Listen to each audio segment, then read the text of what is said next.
Hello and welcome to another BuildASoil YouTube episode.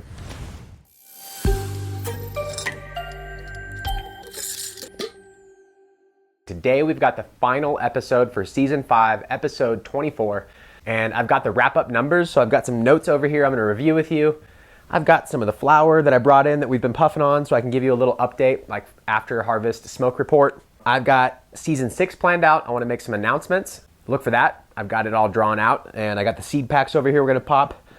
And just for decoration, I threw in cuts that I just took that I'm pre-soaking right now from both the keepers. And so we've got the Fruit by the Funk Mom over there, which we found in an earlier season, ran again. Really happy with that. Really happy with it. And then I ended up keeping the number 2 of the Sol Lavant, and we'll discuss why and how that happened and what the profile is. And then I've got some feminized seeds from Kid Kaya that he just dropped. So we'll talk about that. I didn't know about these before Season 6. I may have wanted to run one. I might run these at home. I'm not really sure, but I'm just stoked on it, so I wanted to mention it. Got the Night Owl backpack cruising over there. I wanted to mention about the autoflowers, part of the update. I don't have all the final numbers, and I just wanted to say to Daz, thanks for backing us this whole time and sharing your seeds with us. Obviously, we're photo period growers, but it's been really fun to do the autoflowers.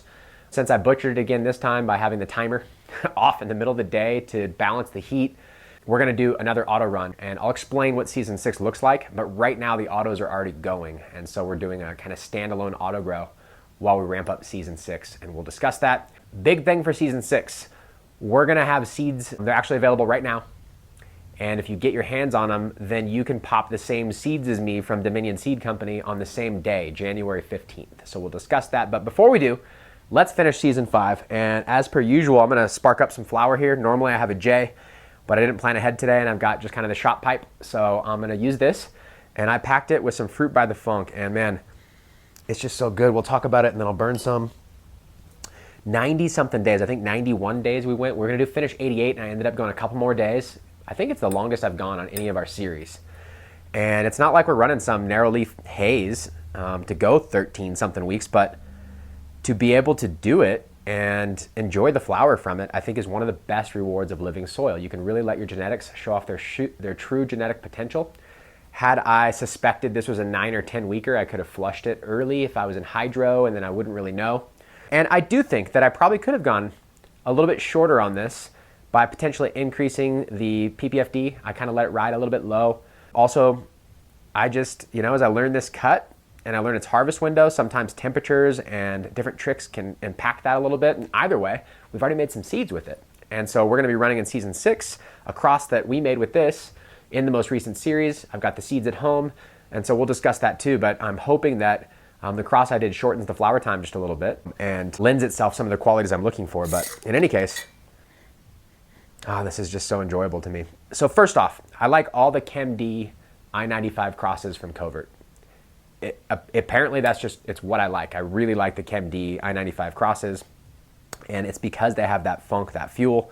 Something about the Straw Nana being crossed to it, I thought we'd get some of that fruit and gas that is kind of so popular right now. But I really like the gas, and I also like sour and kind of pissy strains, and I swear this has, it's not like mushroom garlicky at all. None of that funk. It's more fuel. And then oh man, I'm not gonna be able to describe it very well, but it's fuely, and I fucking really like the Fruit by the Funk. Number 3 that we kept. We give cuts away, it's floating around out there now, so if you get a chance to get your hands on it, run it as long as you can and let me know what you think. I packed that already because I think it's personally my favorite out of all of it. I really do like the Sol Lavant, but this green sour herb, I can just smoke all day long, and I love it. And even at 90 days, when I checked the trikes, we were like 5% amber, and they were beautiful. I think it would wash really well. So next month, I'm planning on maybe getting the buckets out and doing a small run, maybe pressing it. It's not fresh frozen or anything, but it's fun to make bubble. We'll talk about the process if we do. I've been wanting to do some post-harvest stuff, but if we do something extra, I really have to plan ahead, so that's part of it. Okay, I want to talk about the Soleil. Let me burn a little bit, and we'll get this party started. If you got one, roll it up, light it, whatever with me. I appreciate you guys being a part of this journey.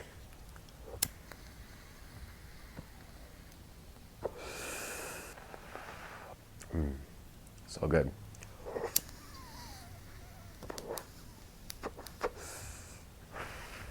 Still a little fresh.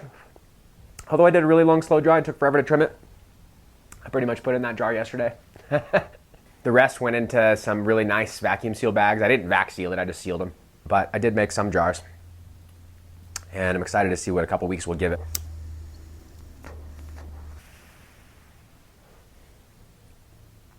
Covert, thank you for sharing all these crosses.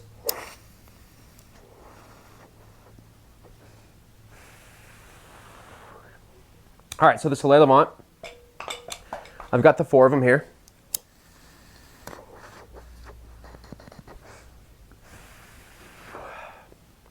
Whew, just want to finish that. Okay, so the Sol Lavant, I really like, and all 4 of them were really, really good. I've got the Soleil number 1. I'll go over the yield in just a second. It's almost gone in here just because the Christmas party had these jars here and I gave a whole bunch away. But the Sol Lavant number 1, I think was the sleeper of the batch. I can't really show you on the GoPro, it doesn't do a good job, but this one sparkles when you look at it. And it's got kind of the least amount of purple. It's a really good mixture of purps and greens with orange hairs, and it is not the loudest as far as odor, but I think it leaves a lot of palate coat on the throat, and I really, really enjoy it. It's very stony. The number 2 we'll talk about last. That ended up being the keeper. That's my favorite. The number 3 was the second runner-up.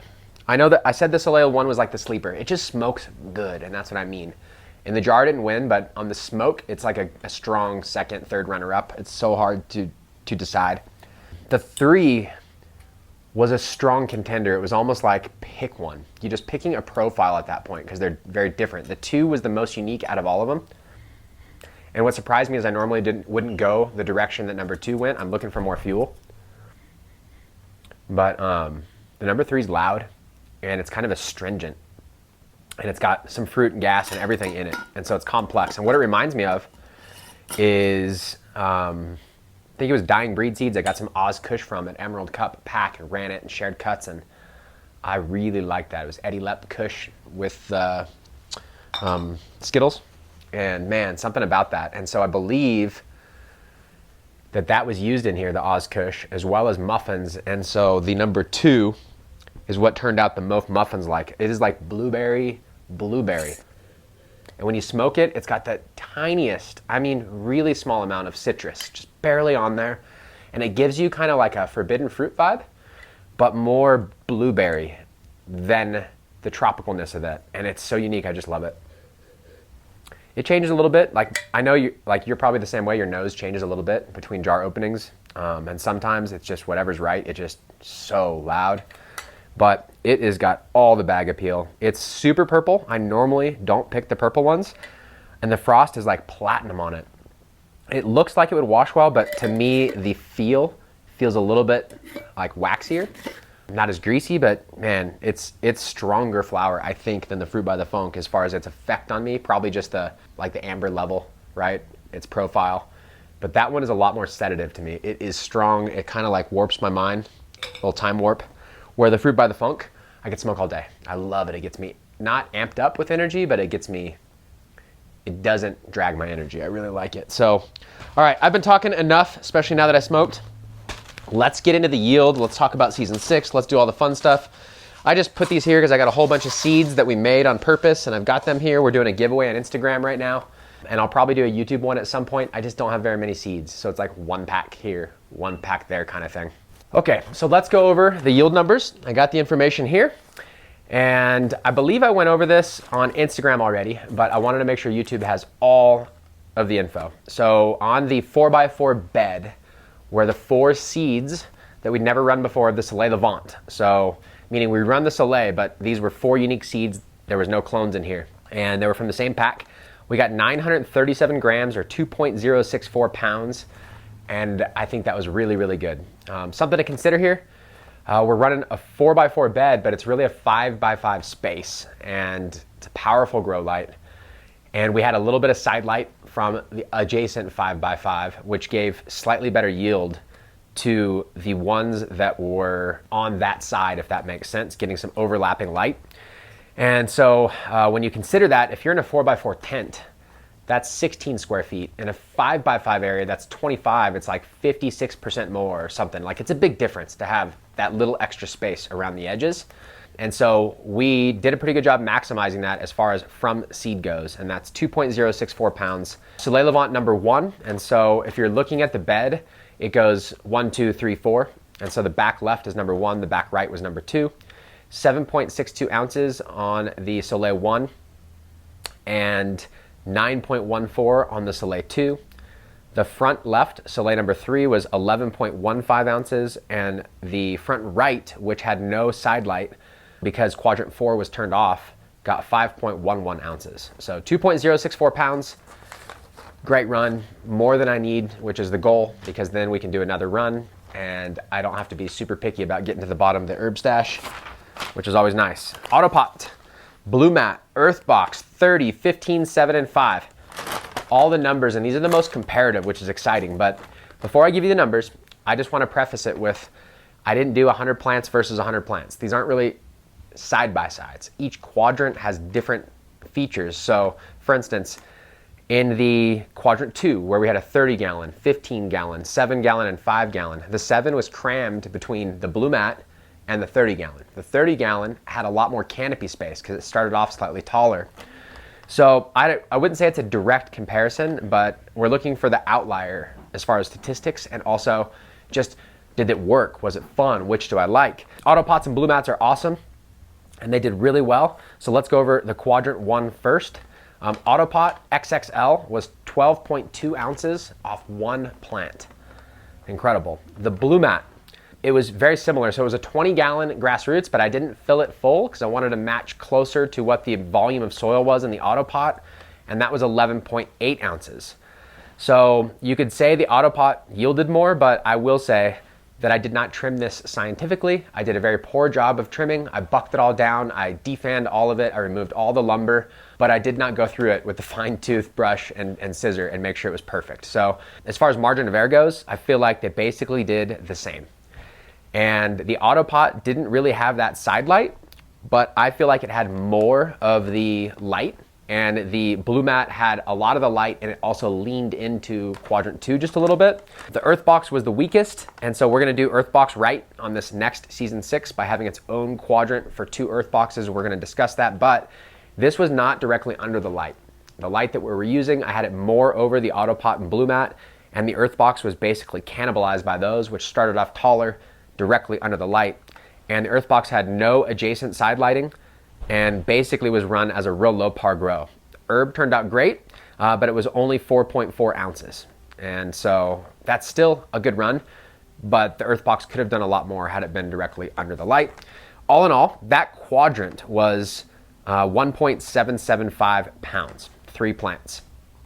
And then if we look at the next quadrant, quadrant 2, that was 4 plants, and that was 2.025 pounds. So the best quadrant was the 4x4 bed. The best yielding plant was the 30 gallon, 13.2 ounces. The 15 gallon did 8.2 ounces, the 7 gallon 6.1, and the 5 gallon 4.9. It's been interesting to see the discussion, so I'd like to talk about that real quick as far as container size, because the demonstration I think worked really well, but a lot of people still see it the opposite, and so I feel like it's totally up to you, but I want to talk about it. So the 5 gallon was in the best spot. It was not being overtaken by the 30 gallon and the Blue Mat. It kind of had its own little spot, almost the center of the tent.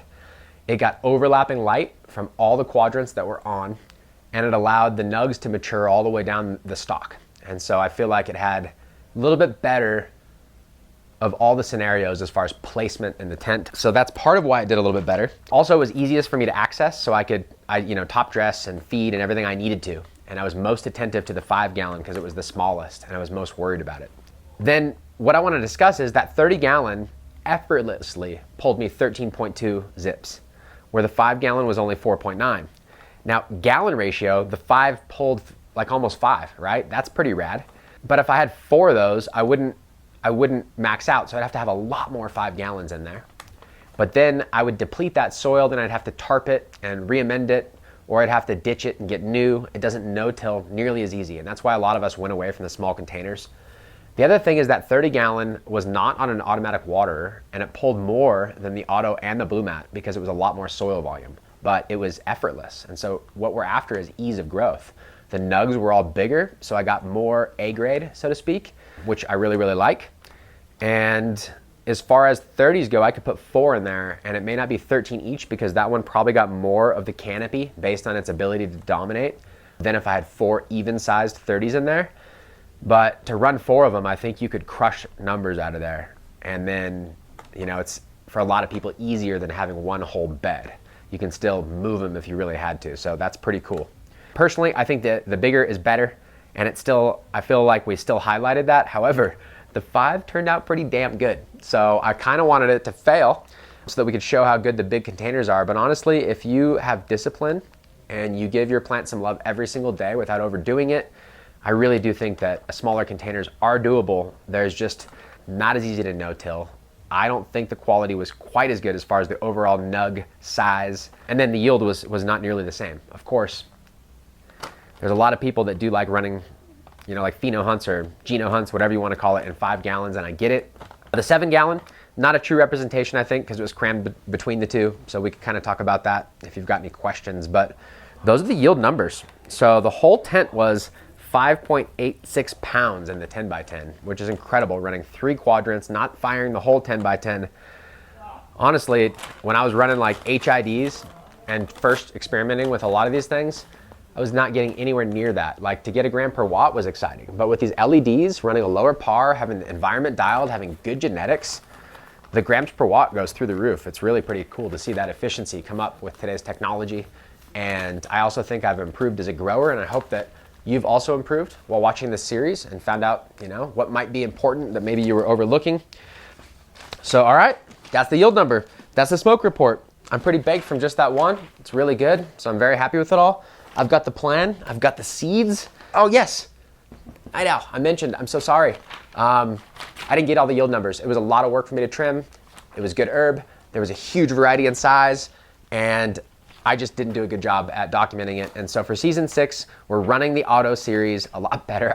I want to say I promise, but I don't want to promise anything. You never know. I'm surprised on these 5 seasons how smooth they've gone, really. It's pretty scary to document all this kind of live as we do it, or at least while we're doing the run.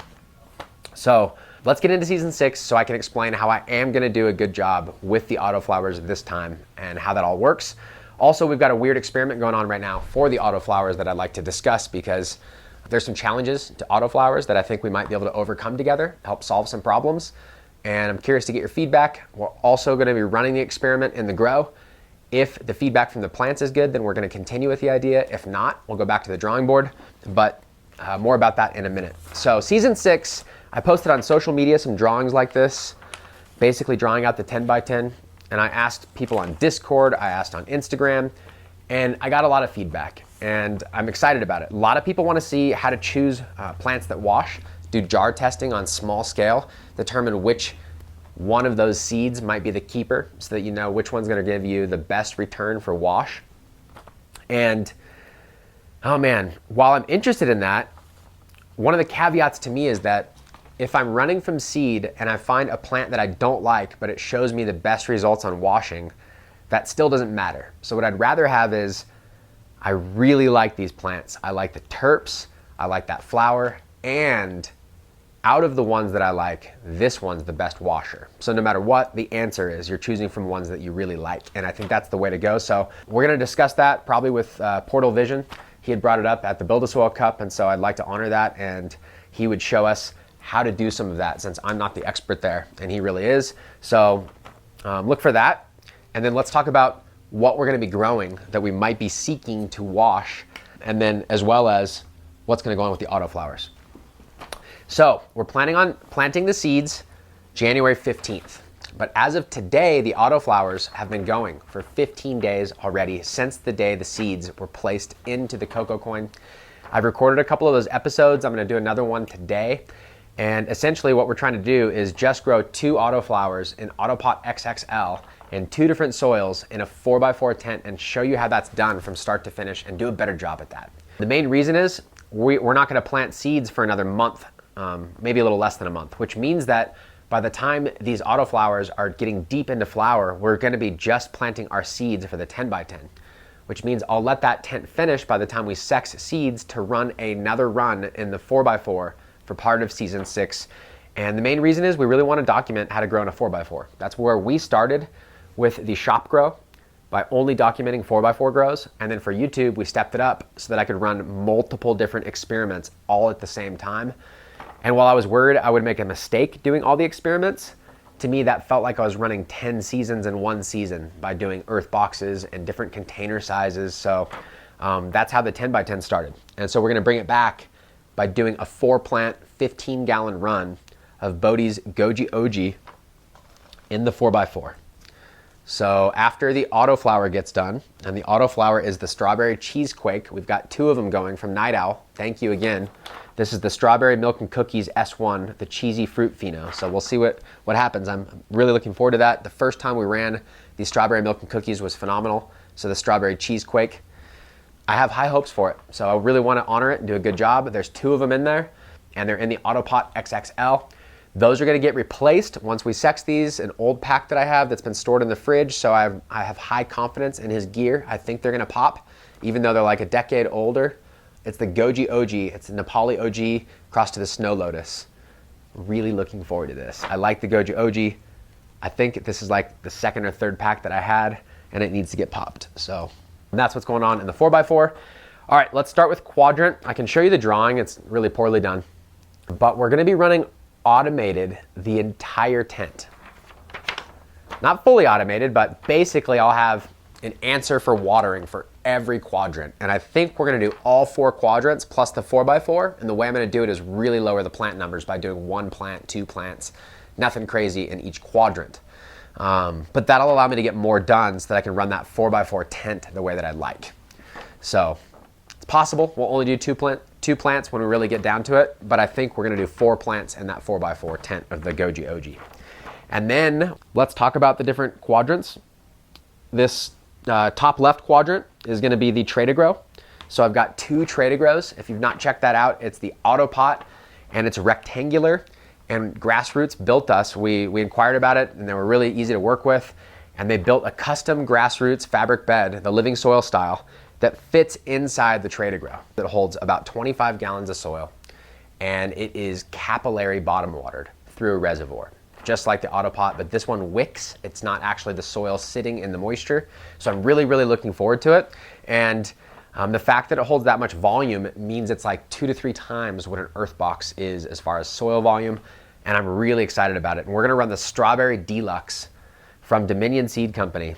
And that is strawberry diesel to Smuckers, I believe. And so I'll put in writing what those seeds are.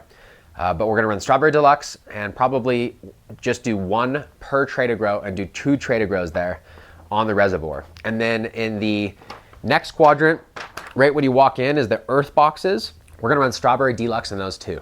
That way we have 4 that we can run just to see comparison between earth boxes and Tray to Grow and how they perform. Obviously the Tray to Grow is a lot more soil volume, but the earth box is our trusted.